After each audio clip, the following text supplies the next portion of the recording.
La flambée mondiale de Covid-19 a provoqué une paralysie à l'échelle planétaire et de tous les secteurs économiques, c'est celui du tourisme qui est le plus impacté.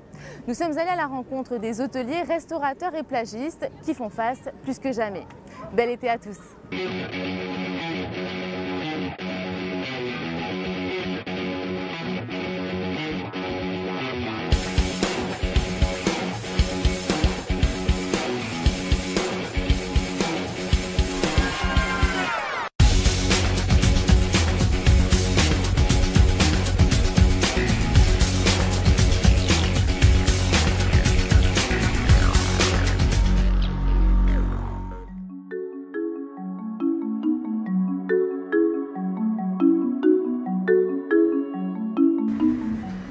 Bonjour Cyril. Bonjour Dorothée, bienvenue à l'hôtel AC Marriott de Nice. Merci beaucoup de nous accueillir Avec ici. grand plaisir. Alors cet hôtel emblématique de Nice, notamment par sa sculpture. Oui, tout à fait. Nous avons la fameuse Vénus de Sacha Sosno, enclavée dans le mur. La structure en fait comprend le béton et la statue des deux côtés, ce qui fait la renommée de notre hôtel parmi tous les Niçois et un petit peu dans le monde entier. Alors cet hôtel, il avait été créé quand? Cet hôtel a été créé il y a environ 30 ans. Il a été exploité sous différentes marques et il y a à peu près 5 ans, on a été repris par Marriott. Marriott, la plus grande chaîne hôtelière au monde, avec déjà 4 établissements sur la Côte d'Azur. Où ça? Vous avez le JW Marriott à Cannes, vous avez le Cap d'Aille, Marriott Cap d'Aille, à Séjourne-les-Pins. Et maintenant, les deux Méridiens, Méridien Nice et Méridien Monaco, qui ont été repris quand Marriott a racheté la chaîne Starwood. Donc maintenant, il y a quand même un gros panel et sans doute plusieurs hôtels qui sont en train de s'ouvrir prochainement.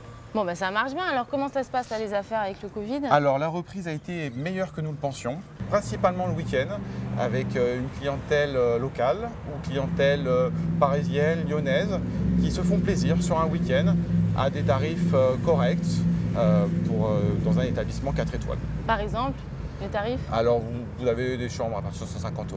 Voilà, 150 €. D'accord. Vous nous faites visiter? Avec grand plaisir. Donc nous avons mis en place un parcours client pour la gestion des flux, avec des chemins à sens unique pour que nos clients ne se croisent pas, le gel, les vitrines en plexi pour protéger nos réceptionnistes et un nettoyage des chambres et des espaces communs poussés pour respecter les normes Covid. Ici nous sommes dans le lobby. Le point important pour la marque AC de chez Marriott, c'est le lobby qui est un espace de vie. La marque veut que les clients arrivent dans un espace confortable. On se sent un peu à la maison ici. On se sent à la maison. Il y a des livres, je vois. On a des livres, on a la bibliothèque. Les gens se sentent un petit peu comme chez eux. Ils ont un petit espace pour se détendre. Et dès qu'on arrive, on change de monde. Dès qu'on arrive, on change de monde.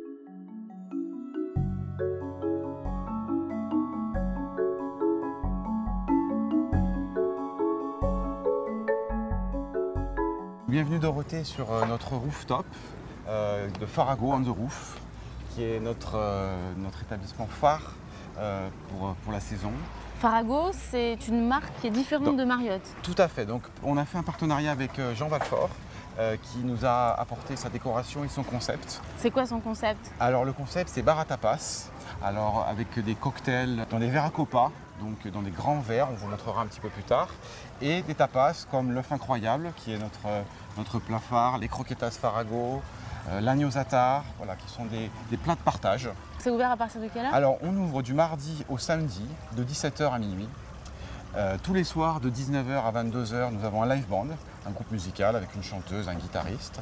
Et après, tout le monde finit dans la piscine, c'est ça? Non, pas du tout. On a quand même des normes de sécurité.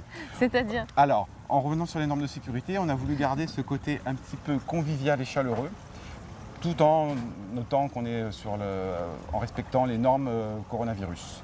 Donc, on a fait le choix de faire des cartes jetables à usage unique. À la place des QR codes que vous trouvez un petit peu froid, un petit peu moins chaleureux. Donc là, nous avons des cartes, les papiers sont changés après chaque client. Vous avez notre sélection de tapas, ainsi qu'une large sélection de cocktails, dont la sangria des cava, qui est notre spécialité. Il y a quoi dans le sangria des cava? Alors, sangria, vous avez du vin effervescent, des fruits frais du moment, fraises, servi dans un beau verre à copa, plein de glace, rafraîchissant. Mais je peux goûter, voilà. Là, ça donne trop envie. Avec plaisir. Allez, on y va.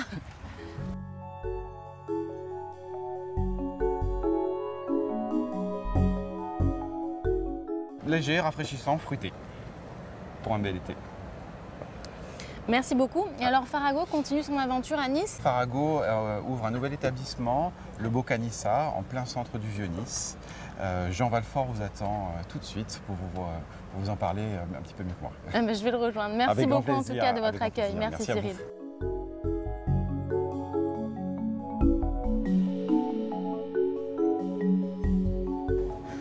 Jean, enchanté. Bonjour. Alors c'est vous le fameux créateur de l'enseigne Farago. Oui. Donc on était sur le rooftop de l'hôtel Marriott. On vient ici en plein cœur de Nice parce que vous ouvrez une deuxième version en fait, c'est ça? Une deuxième adresse qui va s'appeler Boca. On a ouvert Farago No Roof il y a 2 ans. Ça a eu un sacré succès et on avait envie de faire quelque chose dans le centre, un restaurant qui ne soit pas ouvert que l'été parce que Farago No Roof est ouvert que en saison. Et donc on a eu cette opportunité d'acheter une ancienne institution, le Hussard. Le Hussard, voilà, c'est en plein centre, c'est au Saint-François-de-Paul, on est sur le cours Saléa en fait. Et donc c'est un super établissement que moi je connais depuis longtemps et que j'ai toujours voulu racheter si j'ose dire. Et donc on a fait des très gros travaux et on a créé Boca. Et vous en avez toujours rêvé? Ça veut dire quoi? Vous venez de Nice? Vous êtes niçois? Moi je suis né à Nice, j'ai passé 20 ans de ma vie à Nice et je suis allé m'installer à Paris pour mes études à 20 ans. Et après mes études de commerce, j'ai créé des restaurants. Aujourd'hui on en a 4 à Paris et on en a aussi un peu à Bordeaux parce qu'on fait des restaurants de livraison uniquement. Mais Nice, ça a coulé dans vos... Bah, Nice, veines, quand on quoi. est né à Nice, on finit par rentrer à Nice. Il est peut-être encore un peu tôt pour dire que je vais me réinstaller à Nice. Je pense surtout en fait, c'est qu'à Paris, quand on crée des restaurants, il y a énormément de restaurants qui ouvrent. Des concepts toujours plus ambitieux, avec des chefs, avec des designers. Et finalement, dans des villes comme Nice, des villes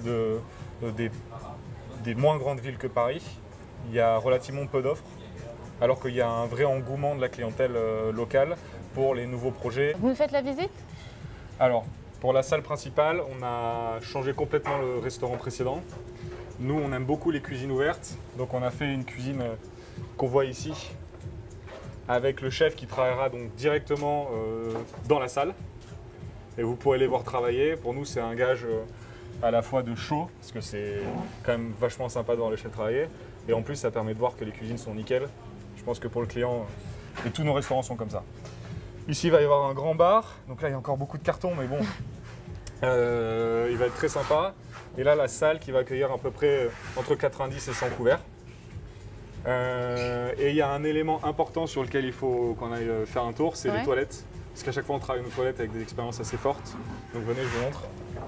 Des expériences assez fortes, j'adore. Donc les toilettes, déjà, c'est des toilettes mixtes. Il y a plus de séparation entre les hommes et les femmes. Pourquoi? C'est comme ça qu'on fait nos restaurants maintenant. C'est vrai. Moi, je pense que c'est sympa au moins de se rencontrer et discuter, même si c'est un cadre un peu anodin. Ça, c'est une souche d'eucalyptus qui pèse 400 kg, qu'on a fait venir en direct du Maroc. Donc ça, c'est des pièces uniques. Et je ne vous raconte pas la galère pour la faire rentrer ici, parce que c'était franchement assez compliqué. Et chaque cabine de toilette a un look spécial. Donc là, c'est la piscine, où on a l'impression en fait d'être sous l'eau. Ah ouais. Il y a encore des détails qui doivent arriver, une échelle inversée. Ça, ce sera la partie disco. Donc là, il y a une boule à facettes qui arrive sur le plafond, il n'y a pas encore la lumière. Et après, il y a des toilettes qui vont être customisées et peintes. Et particularité, c'est qu'on travaille avec Trône, qui est en fait un copain aussi qui est niçois.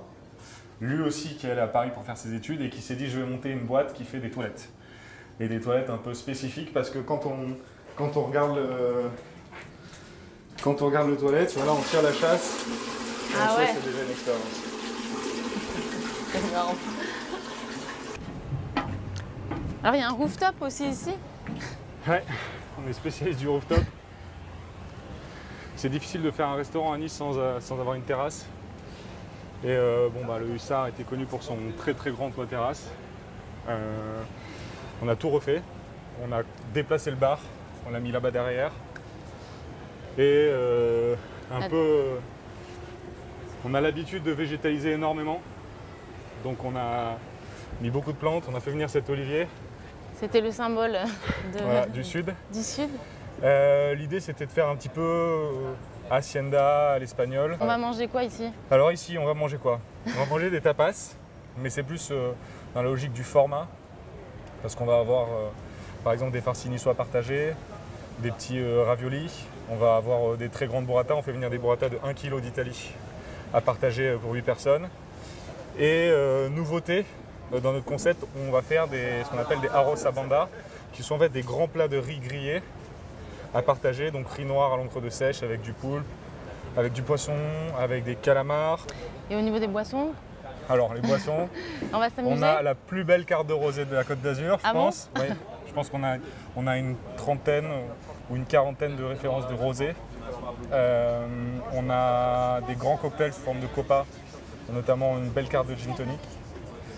Et évidemment énormément de cocktails autres, tout ce qu'on a en droit d'attendre dans un endroit comme ça. Et ça va être festif? L'idée, c'est pas de devenir un club. L'idée, c'est de faire en sorte que quand on va au restaurant et qu'on a envie de pousser un peu, à minuit, on ne soit pas obligé de quitter sa table. Sur la terrasse, c'est toujours compliqué parce qu'on est en plein centre, donc on ne peut pas non plus gêner les voisins. En revanche, en dessous, vous pourrez, si vous voulez, aller danser un peu et continuer à boire des coups à la fin de la soirée avant d'entrer à la maison plutôt que d'avoir à quitter le restaurant et aller dans un bar. En termes de décoration d'investissement, c'est énorme, non? J'adore ça, la déco, donc j'aime bien dessiner les restaurants. On a déjà travaillé avec des grands décorateurs à Paris, mais là à Nice, j'avais vraiment envie qu'ils ressemblent à ce qu'on avait imaginé. Donc on a travaillé tous ensemble, avec mes associés, aussi avec une jeune fille qui s'appelle Thalissa qui nous aide sur la sélection du mobilier. Et on a tout fait nous-mêmes. Donc ça permet aussi d'un petit peu réduire les coûts. Et ça permet d'avoir exactement ce qu'on attendait, parce que ce bar, on l'a imaginé nous. Cet olivier, on l'a trouvé chez un fournisseur qu'on connaît de Paris. Tout le mobilier, on l'a sélectionné pièce par pièce pour créer un restaurant qui nous ressemble. Donc c'est un gros budget, mais je pense que compte tenu de l'attente... Mais une fourchette? Un restaurant comme ça vaut entre 3 et 4 millions d'euros. Et ça vous fait peur ou pas? C'est un risque avec l'actualité Alors, on serait à Paris. le Covid. Je dirais oui, parce que Paris, c'est quand même très compliqué en ce moment. Ça reprend pas énormément, il n'y a pas beaucoup de touristes, et même les Parisiens ont quitté un peu la ville. En revanche, à Nice, je suis absolument persuadé qu'il y a une vraie attente des locaux, parce que nous on veut vraiment faire du local. Hein. C'est-à-dire que s'il y a des touristes qui viennent, évidemment, on ne va pas leur dire vous n'avez pas le droit d'entrer.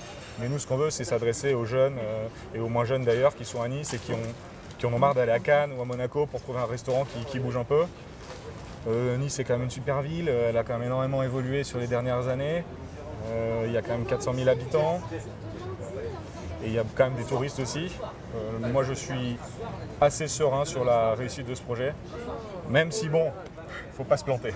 Voilà. Bon, en tout cas, on vous souhaite le meilleur. Et merci d'être venu à Nice alors. Bon retour. J'espère qu'il y aura d'autres projets comme ça. Celui-là, il nous tient à cœur. On va voir si ça a le succès qu'on attend.